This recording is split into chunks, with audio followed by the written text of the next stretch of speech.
On va voir maintenant comment on peut ajouter dans une liste. Donc, grossièrement, comme pour la plupart des collections mutables, on peut classifier les méthodes de liste ainsi.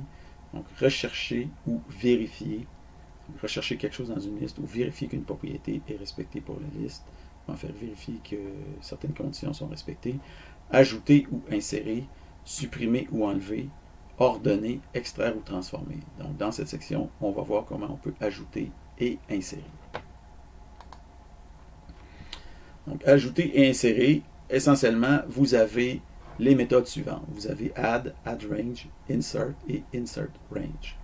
Donc, add, ça permet d'ajouter un élément à la fin de la liste. Add range, ça permet d'ajouter plusieurs éléments en même temps à la fin de la liste. Insert, ça permet d'insérer un élément quelque part dans la liste.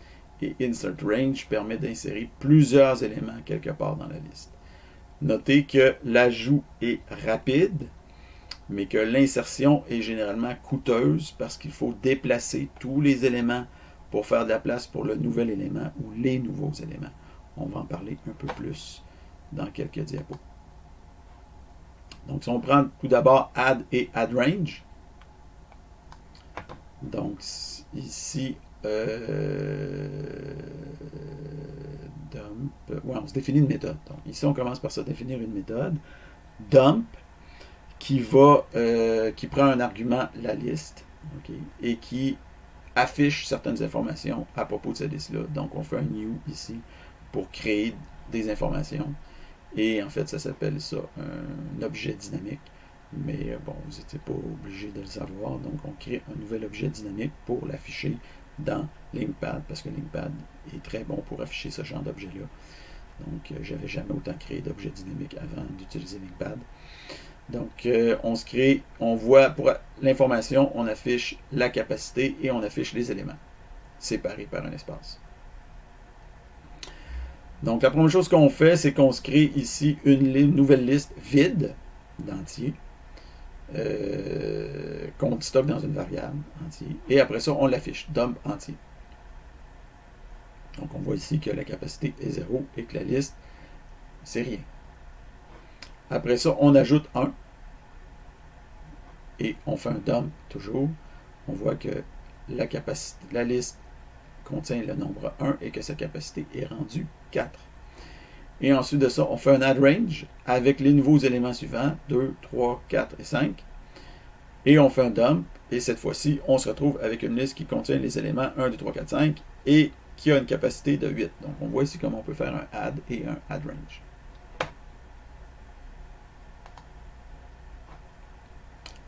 Donc, remarque, la capacité augmente avec l'usage. Par défaut, elle part de 0. Ensuite de ça, elle monte à 4. Puis après ça, elle va doubler à chaque fois que c'est nécessaire. Add permet d'ajouter un seul élément à la fin de la liste. Add range ajoute tous les éléments provenant d'une autre collection. Donc, on a ici ajouté les éléments qui proviennent d'un array, mais on pourrait ajouter des éléments qui proviennent de tout autre type de collection.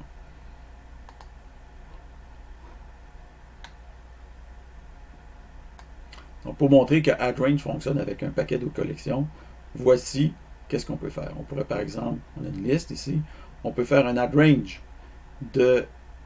en utilisant énumérable.range de 1 jusqu'à ce qu'il faut. Après ça, on peut faire aussi un addRange d'entier. Et en fait, c'est-à-dire qu'on fait entier.addRange entier. Donc, on prend la liste, puis on additionne les éléments de la liste à la liste elle-même. Ce qui peut paraître un peu surprenant, mais on peut faire ça. Donc, en quelque sorte, vous allez doubler la liste d'une certaine façon.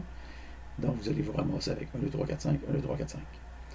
Et on fait un join pour afficher le tout ici. Donc, vous allez compléter le programme.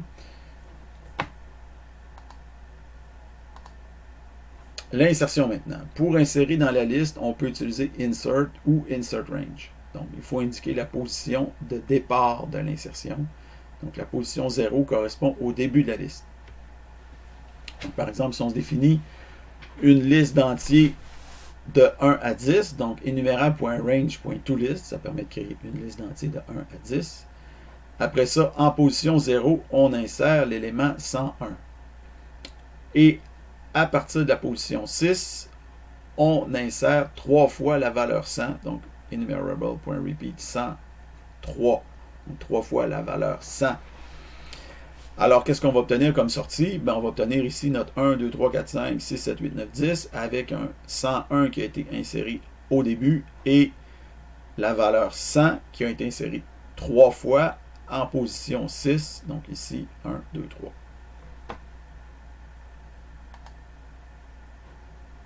Donc, en général, l'ajout, on en avait parlé au début, mais là, on revient sur ce concept. L'ajout à la fin de la liste est rapide parce que la capacité de la liste est plus grande que sa taille, de sorte qu'il y a déjà des cellules libres pour placer le nouvel élément. Donc, par exemple, ici, on aurait un ArrayList qui contient déjà 2 éléments. ArrayList, ça, c'est parce que c'est un exemple Java, encore une fois. Donc, c'est une liste en C#. Contient déjà 2 éléments, une pomme, une banane. Donc, son size, sa taille, c'est 2. Sa capacité, c'est 8. Et si on a fait un ajout pour, par exemple, Cantaloupe, pouf, on va l'ajouter tout simplement ici. C'est excessivement rapide de faire une chose comme ça. Si la liste est remplie à capacité, qu'est-ce qui va se passer? Il va falloir allouer plus d'espace. Mais ça, cette allocation d'espace-là, elle arrive rarement. Donc, en réalité, en moyenne, quand on prend ce temps-là supplémentaire pour augmenter la taille de la liste, si on divise ce temps-là par le nombre de fois où on a besoin de le faire, ça fait qu'en moyenne, on n'a pas besoin de faire ça très souvent. Donc, d'une certaine façon, l'ajout reste rapide en moyenne.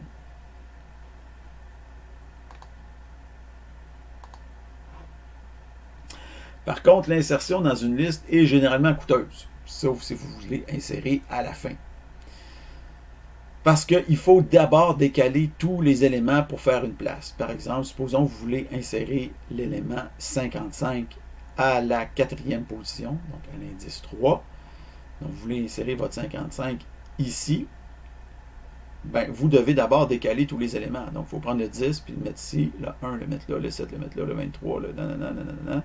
Et là, vous allez créer un espace vide ici et vous allez pouvoir insérer votre 55. Donc, ça, c'est coûteux de faire ça.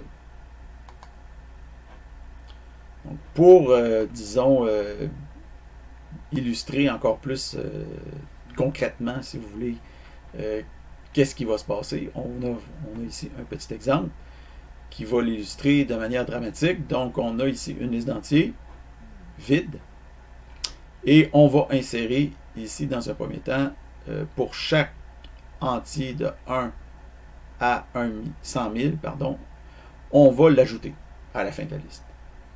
Par contre, ici, pour chaque entier de 1 à 100 000, toujours, on va l'insérer, mais au début de la liste. Donc, ici, on fait un ajout à la fin de la liste, puis ici, on fait une insertion 0, donc au début de la liste. Voici le temps. Ici, pour faire ça, ça prend 0,002 secondes sur mon ordinateur.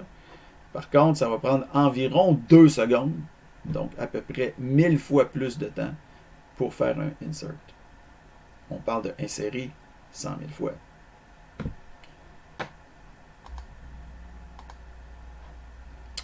Est-ce que ça veut dire qu'il ne faut jamais insérer? Parce que vous dites, ah, il faut ajouter, c'est court, mais insérer, c'est trop long. Non, non, non, non, non, non, non. Si vous devez insérer, ben faites-le. Si c'est ce que vous devez faire, c'est ce qu'il faut faire. OK? Mais, si jamais vous avez le choix entre insérer et ajouter, ben, par pitié, utilisez l'ajout et non pas l'insertion. Par exemple, si vous voulez créer une nouvelle liste en ajoutant des éléments dedans, ben, créer la liste en ajoutant à la fin et non pas en insérant au début. OK? Il existe aussi une méthode trim_access qui vous permet de limiter la capacité de la liste à juste ce qu'il faut d'espace mémoire pour stocker ces éléments. Donc, par exemple, ici, on a une nouvelle liste qui contient les éléments de 1 à 257. Et après ça, avant, on va chercher sa capacité. Ensuite, ça, on fait un trim_access sur la liste. Donc, on va trimer sa taille. On va réduire sa taille pour que ça occupe uniquement la limiter aux éléments qui sont déjà dans la liste. Et on va afficher la capacité après. Donc, avant, on a 257 éléments. On est monté à une capacité de 512, qui est la puissance de 2 immédiatement supérieure à 257. Et quand on fait un trim excess, ben, on va tomber à une capacité de 257. Donc, on va avoir économisé les 255 espaces. On va en avoir trimé, puis on va être rendu à 257. Donc, quand utiliser trim excess, donc typiquement, vous allez utiliser cette méthode-là une fois que votre liste est rendue dans un état relativement stable, puis que vous ne prévoyez pas ajouter plus d'éléments dans un futur rapproché.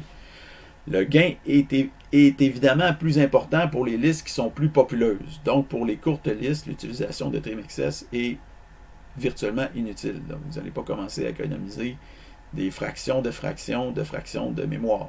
Okay? Donc, dans tous les cas de figure, il s'agit essentiellement d'une optimisation et en général, on ne devrait pas trop se soucier des optimisations dans un premier temps. Donc, ça, c'est le genre de choses que vous allez faire pour optimiser votre code. Mais dans un premier temps, vous n'avez pas besoin de faire des trim excess, des choses comme ça. Mais c'est bien de savoir que ça existe. Donc, petit exercice, vous allez compléter le programme. Donc, on part d'un entier. On crée, c'est-à-dire un entier de 1 à 10. Et après ça, on fait certaines opérations sur cette liste-là. Et on fait un join pour afficher les éléments. Et voici les éléments qui sont affichés. Donc 100, 100, 100, 1, 3, 4, 5, 100, 6, 7, 8, 9, 10, 100, 100, 100. OK?